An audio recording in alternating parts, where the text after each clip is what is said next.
ሰላም ክቡራት ስድራቤት በርቅ ስፖርት ሎሚ መዓልቲ ካብ ዓለም ኩዕሶ እግሪ ዝወፁ ዘለው ናይ ምስግጋር ወረታትን ሰበር ዜናታትን ንኩሉ ሰብ ተሰንበድዮም ኣብ ድሕሪ መጋረጃ ቢልዮናት ፓውንድ ዝፈሰሉ ሚስጥራዊ ውግእ ይካየደሎ ሪያል ማድሪድ ንናይ ሊቨርፑል ዓንዲ ሕቆ ዝኾነ ኮኸብ ንምምንዛዕ እንታይ ዓይነት ፕላን ኣዳልያላ ማንቸስተር ዩናይትድ ንመን ንምፍራምያ 50 ሚልዮን ፓውንድ ሒዛ ትንቀሳቐስ ዘላ እተዓብ ኮኸብ ቪኒሲየስ ጁኒየር ንሃገሩ ሽቶ ድሕሪ ምምዝጋቡ 17 ተዋልድ ናብ ቤቱ ዓዲሙ ዝገበሮ ሚስጥራዊ ድግስ እንታይ መስል ነይሩ ስለምንታይ ከዩ ሞባይል ስልኪ ሒዝካ ምእታው ፍጹም ዝኸልከለ በቲ ሓደ ወገን ድማ ቼልሲ 10 ተጻወትን ምፍራም ዘርጊሓቶ ዘላ ዓብ መፈንጠራን ኣንድሬ ኦናና ናብ ማይክል ካሪክ ተመሊሱ ዝጀመሮ ሓድሽ ታሪኽን ሎሚ ወግዓው ኮይኑሎ ብምቕጻል እውን ብሓቂ ድዩ ኣርነ ስሎት ካብ ሊቨርፑል ተሰናቢቱ ሪያል ማድሪድ ንኮናቴ ካብ ሊቨርፑል ክትወስዶ ትኽእል ድያ ዝብሉን ካልኦት ሒዘልኩም ቀሪብ ኣለኹ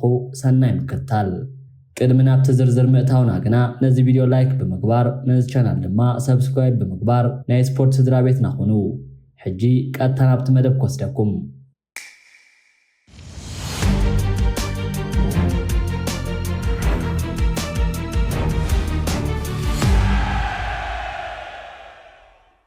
ናይ መጀመርታ ዛዕባና ጅምር ካብቲ ናይ ታክቲክ ንጉስ ፔፕ ጋርዲዮላ ዝመርሖ ክለብ ማንቸስተር ሲቲ እዩ ብዙሕ ሰብ ዘይፈልጦ ዓብ ሚስጥር ሎም ተቓሊዑ ማርኮ ኩሬላ ካብ ብራይተን ናብ ቼልሲ ቅድሚ ምስጋሩ ፔፕ ጋርዲዮላ ንዕኡ ናብ ኢትሃድ ስታድየም ንምምጻእ ክሳብ መወዳእታ ተቓሊሱ ነይሩ ጋርዲዮላ ንኩሬላ ከምቲ ንሱ ዝደልዮ መስመር ተኸላኻሊ ገይሩ ክጥቀመሉ ዓብ ሕልሚ ነይርዎ ኮይኑ ግና ቼልሲ ብናይ በሆሊ ቢልዮናት ዶላር ተደጊፋ ፍሉይ ዋጋ ብምቕራብ ሲቲ ካብ ዕዳጋ ክትወፅእ ተገዲዳላ ሕጂ ዘሎ ኩነታት ግና ፍጹም ተቐይሩሎ ማንቸስተር ሲቲ ሕጂ ሓድሽ ናይ ጸጋም መስመር ተኸላኻሊ ናይ ምግዛእ ምንም ዓይነት ውጥን ከም ዘይብላ ፍንጭታት ሂባላ ጋርዲዮላ ኣብ ዘለዎም ተጻወቲ ከም በዓልናታን ኣኬን ግቫርዲዮልን ሙሉእ እምነት ስለ ዘለዎ ነቲ ናይ ምስግጋር ማዕጾ ዓጺወሎ ሕጂ ድማ ናብቲ ብዝሰሙን ዝዓበየ ናይ ወረ ማዕበል ዝፈጠረ ዛዕባ ክንሰግር ኣብ ማሕበራዊ መራኸብታት ዓብ ወረ እናፈሰሎ ሊቨርፑል ንኣሰልጣኒ ኣርነ ስሎት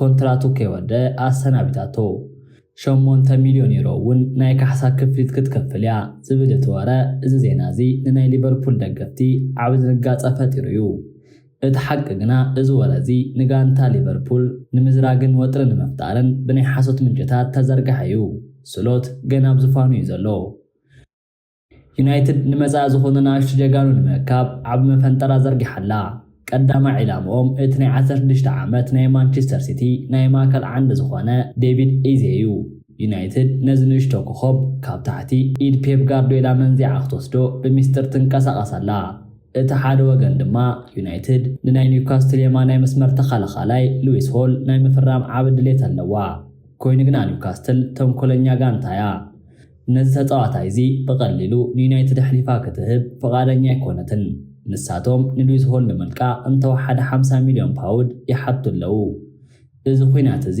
ኣብ መንጎ ክልቲኦም ሃብታማት ክለባት ዓብ ናይ ገንዘብ ድራማ ክፍጠር ምዃኑ ፍሉጥ እዩ እቶም ናይ ኤውሮጳ ነገስታት ዝኾኑ ሪያል ማድሪድ ንሊቨርፑል ዘሰንበደ ውሳነ ሒዞም መፅኦም ኣለዉ ማድሪድ ንተኸላኻሊ ሊቨርፑል ኢብራሂም ኮናቴ ንምፍራም ብቁም ነገር ይሓስብዎ ኣለዉ ካርሎ አንቸሎቲ ናይ ምክልኻል መስመሩ ንምስፋሕ ኮናቴ እቲ ዝበለፀ ተጻዋታይ ምዃኑ ይኣምኑ ኮይኑ ግና ሊቨርፑል ነዚ ፈረንሳዊ ሓያል ተኸላኻሊ ብቐሊሉ ክትሰዶ ትኽእል ዶ ሓያል መዘራረቡ ኮይኑ እዩ እዚ ዕንቅፋት ዝመልኦ ናይ ምስግጋር ወረ ሎሚ ምሸት ኣብ ሙሉእ ዓለም መዘራረቢ ዛዕባ ኮይኑሎ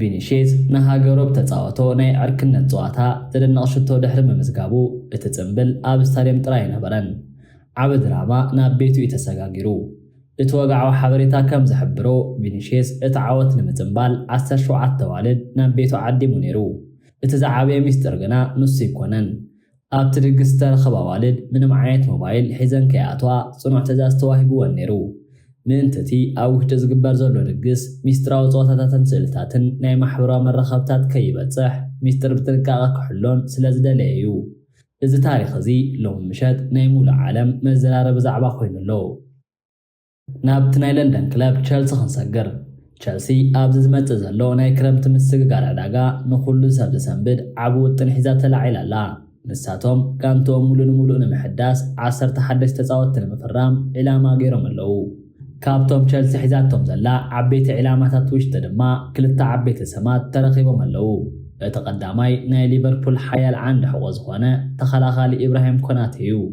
ቸልሲ ንምክልኻል መስመር ሓድሽ ሓይሊ ክትሰክዕ ኮናቴ እቲ ዝበለጸ ምርጫ ምዃኑ ተኣምን። እቲ ካልኣይ ዕላማ ድማ እቲ ኣብ ኣስቶን ቪላ ዘደንቕ ብቕዓት ዘርኢ ዘሎ ሞርጋን ሮጀርስ እዩ። ቸልሲ ነዞም ከዋኸብቲ እዚኣቶም ሒዛ ናብ ናይ ዋንጫ ኩናት ክትምለስ ቢልዮናት ፓውንድ ክትከፍል ድልውቲ እያ። ሕጂ ድማ ናብ ሓደ ልቢ ዘሞቐ ፍጹም ወግዓዊ ዜና ክንሰግር። እቲ ኣብዛ ዓመት ኣብ ኤውሮጳ ዘደንቕ ብቕዓት ዘርኢ ዘሎ ግብፃዊ ወጥቃዒ ኦማር መርሙሽ ተመሪዑ ኣሎ። መርሙሽ ኣብ ጸወታ ኩዕሶ እግሪ ጥራይ ዘይኮነስ ኣብ ናይ ህይወቱ ገጽ እውን ዓቢ ሽቶ መዝጊቡ ኣሎ። ናይ መርዓ ቀለበት ብምእሳር ናይ መጻኢ ህይወቱ ምስ ኣፍቃሪቱ መስሪቱ ኣሎ። እዚ ዜና እዚ ኮንፊርምድ ዝኾነ ሓቂ እዩ። ኣብ ማሕበራዊ መራኸቢታት ተዘርግሑ ስእልታት ከም ዘርእይዎ ማርሙሽ ብጣዕሚ ተሓጒሱ ኣሎ።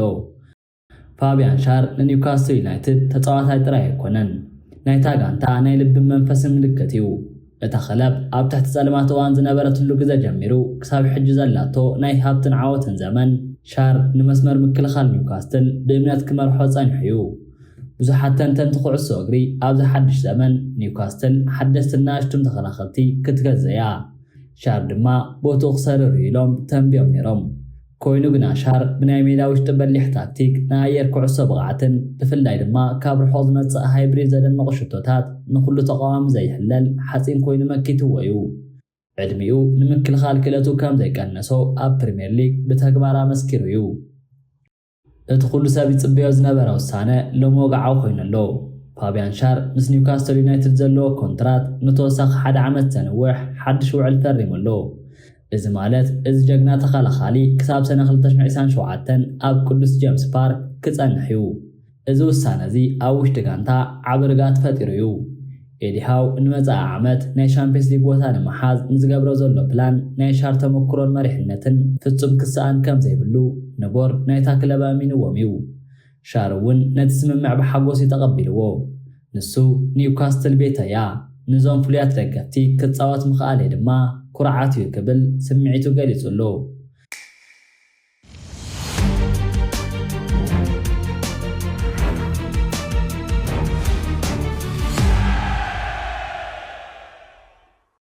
ናብቲ ናይ መወዳእታ ዘስደምም ዜና ክንሰግር። እቲ ኩሉ ዝጽበዮ ዝነበረ ዓቢ ውሳነ ሎሚ ፍጹም ተረጋጊጹ ኣሎ። እቲ ሓላዊ ማዕጾ ኣንድሪ ኦናና ናብ ማንቸስተር ዩናይትድ ተመሊሱ ኣሎ። ኦናና ናብ ጋንቱ ተመሊሱ ኣብ ትሕቲ ተሓድሽ ኣሰልጣኒ ማይክል ካሪክ ንዝግበር ናይ ፕሪሲዝን ምድላዋት ቀዳማይ ተሰላፊ ኮይኑ ክጽንበር ምዃኑ ተረጋጊጹ ኣሎ። ካሪክ ንኦናና ካብ ድሕሪት ተሰሪሑ ንዝወፅእ ናይ ታክቲክ ጸዋታ ከም ቀንዲ መሳርሒኡ ክጥቀመሉ ይደሊ ኣሎ። እዚ ሓድሽ ኪዳን ንማንቸስተር ዩናይትድ ናብ ሓድሽ ናይ ዓወት ዘመን ክወስዳ ምዃኑ ፍሉጥ እዩ። ንሎሚ ሒዝናልኩም ዝመጻና ናይ ስፖርት ሓቅታትን ድራማታትን እዚ ይመስል ነይሩ። ንስኹም ከ እንታይ ትብሉ? ቸልሲ ነዞም 10 ተጻወትቲ ገዚኣ ክትዕወት ትኽእል ዶ? ማይክል ካሪክ ከ ንኦናና ሒዙ ዩናይትድ ሻምፒዮን ክገብራ ኸውን ዶ? ርእይቶኹም ኣብ ታሕቲ ኮመንት ጻሓፉለይ ክብል ፈቱ። እዚ በርቂ ስፖርት እዩ።